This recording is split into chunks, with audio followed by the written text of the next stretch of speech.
Milton Samajdar আপনাকে বিয়ে করার পর সে এই ধরনের এই আশ্রম তৈরি করা বা এই পেশাতে সে উদ্যোগ নিয়েছে, সেক্ষেত্রে আপনি আপনাকে বিয়ে করার পর তো এক্ষেত্রে আপনারও তো সহযোগিতা ছিল বলে অভিযোগ রয়েছে, এই বিষয়ে আপনার বক্তব্য? আমি কিছুই জানি না, আমি কিছু বলতে পারছি না। আপনার হাজবেন্ড কি করতো, কি ব্যবসা করতো, কি পেশায় ছিল উনি? জিজ্ঞাসাবাদ করছে, আমি আসলে এই তথ্যগুলো কিছুই জানি না। কি প্রশ্ন জিজ্ঞেস করছে সে সম্পর্কে?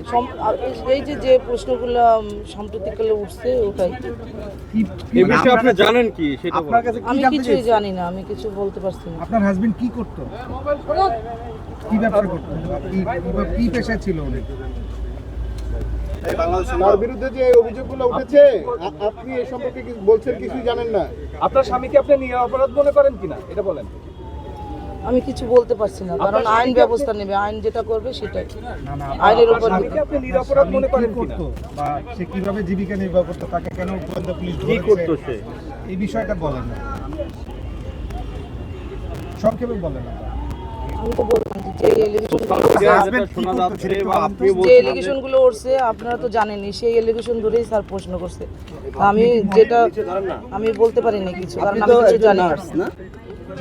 আচ্ছা, আমরা যতদূর জানতে পেরেছি যে মিল্টন সমাজদার আপনাকে বিয়ে করার পর সে এই ধরনের এই আশ্রম তৈরি করা বা এই পেশাতে সে উদ্যোগ নিয়েছে, সেক্ষেত্রে আপনি আপনাকে বিয়ে করার পর তো এক্ষেত্রে আপনারও তো সহযোগিতা ছিল বলে অভিযোগ রয়েছে, এই বিষয়ে আপনার বক্তব্য? আমার কোনো বক্তব্য নেই। আপনি কি তাকে নির্দোষ মনে করেন? আমি সেটাও আমি বলতে পারবো না, আইন যেটা মনে করবে সেটা। আইনের দৃষ্টিকোণ থেকে যেটা। ঠিক আছে।